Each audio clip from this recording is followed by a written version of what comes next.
Viewers எல்லாத்துக்கும் வணக்கம். நம்ம இந்த வீடியோவில் வந்து நம்மள எல்லாத்தையும் சர்க்கரை நோயாளிகளாக ஆக்கிக்கிட்டு இருக்கிற ஒரு வெள்ளை விஷத்தை பற்றி தான் பார்க்க போகிறோம். கடைசியாக பார்த்தீங்கன்னா லாஸ்ட் ஒரு 30 to 40 வருஷத்தில் பார்த்தீங்கன்னா சர்க்கரை நோயாளிகளோட எண்ணிக்கை வந்து கண்டினியூஸாக அதிகமாகிட்டே வருது. இதுக்கு வந்து மிக முக்கியமான காரணம்னு பார்த்தா நம்ம உணவு பழக்க வழக்கம். அதில் வந்து உணவு பழக்க வழக்கத்திலேயே வந்து வெள்ளை விஷம் அப்படின்னு கூறப்படுற மைதாவால் தான் வந்து எல்லா பிரச்சனைகளும் வருது. மைதாவுக்கு வந்து மெடிக்கலில் வந்து ஒரு டெர்மே இருக்குது. அதுக்கு பேர் என்னன்னா ஒயிட் பாய்சன் அப்படிம்பாங்க.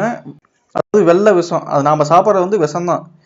இப்போ வந்து இது வரைக்கும் வாட்ஸ்அப்பு யூடியூப்லாம் வந்து பார்த்தது எல்லாமே என்னன்னா மைதாவால் வந்து பரோட்டா தான் செய்கிறாங்க அப்படின்னு மேக்ஸிமம் நம்ம எல்லாத்துக்கும் தெரியும். ஸோ வந்து பரோட்டாவை சாப்பிடாதீங்க அப்படின்ட்டு எல்லாம் அட்வர்டைஸ்மெண்ட் பண்ணிட்டு இருந்தாங்க. ஆனால் பரோட்டாவை தாண்டி பார்த்தீங்கன்னா எக்கச்சக்கமான நம்ம டெய்லியும் சாப்பிட்ற உணவில் வந்து மைதா ஆட் ஆயிருக்கு.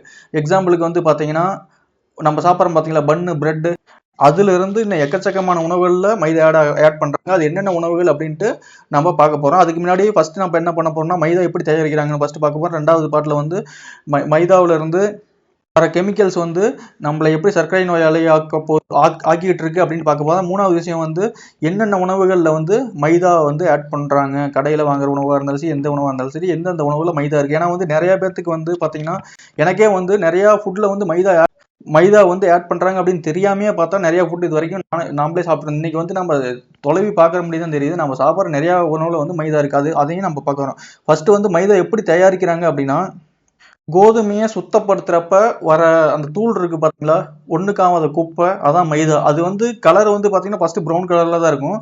அது கூட இன்னும் நிறைய கெமிக்கல்ஸ் ஆட் பண்றதுனால பார்த்தீங்கன்னா ஃபைனலா வந்து அட்ராக்டிவா வெள்ளை கலர்ல வருது. ஸோ வந்து மைதாவே வந்து கெடுதல் தான். இருந்தாலும் பார்த்தீங்கன்னா அதுல இன்னும் வந்து கெமிக்கல் ஆட் பண்றாலும் இது ரொம்ப கெடுதலா போய் முடியுது. சரி, ஓகேங்க. அடுத்தது வந்து எப்படி வந்து இந்த மைதா வந்து நம்மளே சுகர் பேஷண்ட் ஆக்குது அப்படின்னு தான் நம்ம பார்க்க போறோம். எப்போலாம் நம்ம வந்து மைதாவை எந்த ஃபார்மா இருந்தாலும், நீங்க பரோட்டான்னு இல்லை, நான் வந்து என்னென்ன உணவுகள்னு லாஸ்ட்ல சொல்றேன்.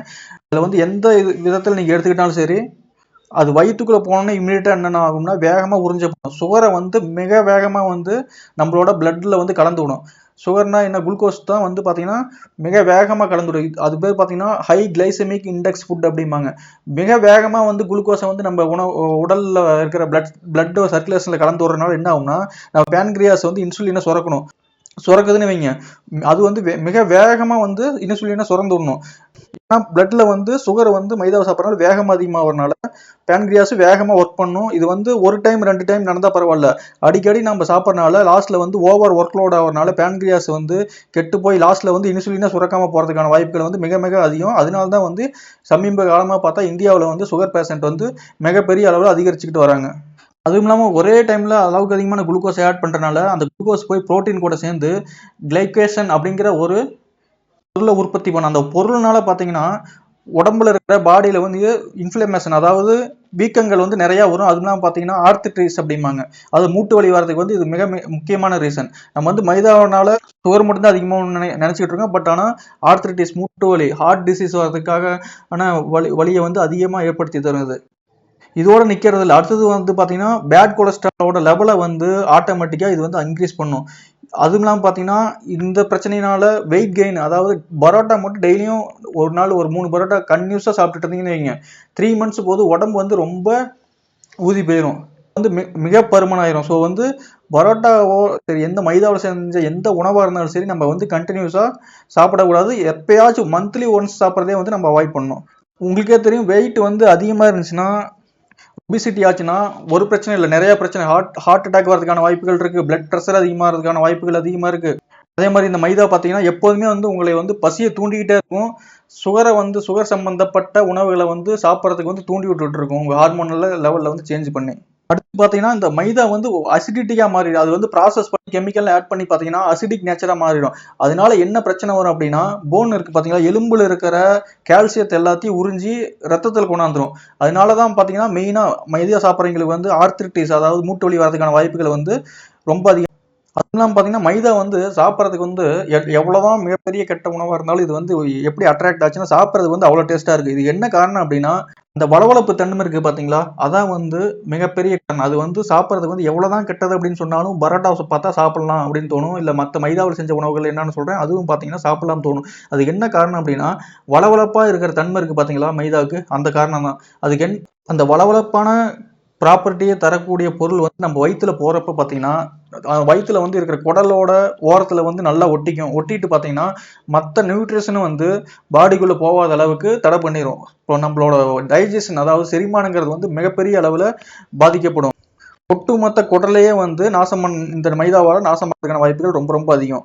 ஸோ இது வந்து என்னென்ன காசு பண்ணும் அப்படின்னா, ஃபர்ஸ்ட் வெயிட் கெயினை காசு பண்ணிடும். மைதா சாப்பிட்றீங்க, ரெகுலராக சாப்பிட்றீங்க, வெயிட் கெயின் ஆயிரும்.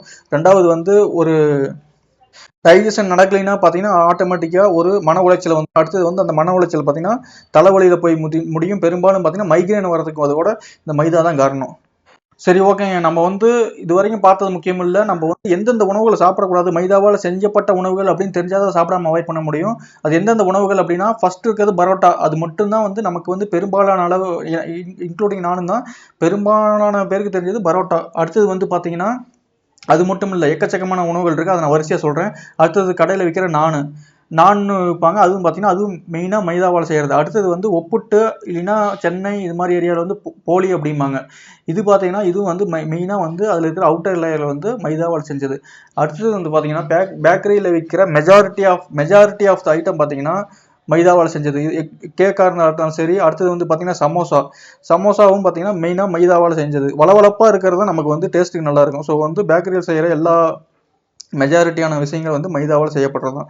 அடுத்தது வந்து பார்த்தீங்கன்னா பீஸா, அடுத்தது வந்து பர்கர், டோனட்ஸு, இது எல்லாமே மைதாவால் செஞ்சது. அடுத்தது வந்து பார்த்தீங்கன்னா நூடுல்ஸ்லையும் பார்த்தீங்கன்னா மெஜாரிட்டி போர்ஷன் வந்து மைதா தான்.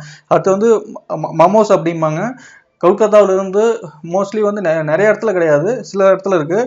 அது அந்த மமோஸ் பார்த்தீங்கன்னா கொல்கத்தாவில் ஃபேமஸ். அதுவும் பார்த்தீங்கன்னா முழுக்க மைதாவால் செய்யப்பட்டது. அடுத்தது பார்த்தீங்கன்னா பானிபூரி பார்த்தீங்கன்னா மைதாவால் செய்யப்பட்டது. தமிழ்நாடு முழுக்க எல்லா இடத்துலையும் விற்கிறது இந்த பானிபூரி தான். பானிபூரியை வந்து நம்ம சாப்பிட்றத வந்து கண்டிப்பாக அவாய்ட் பண்ணணும். ஏன்னா அது வந்து ப்ரிப்பரேஷன் பண்ணுறதே வந்து சரியாக ப்ரிப்பேர் பண்ண மாட்டேங்கிறாங்க.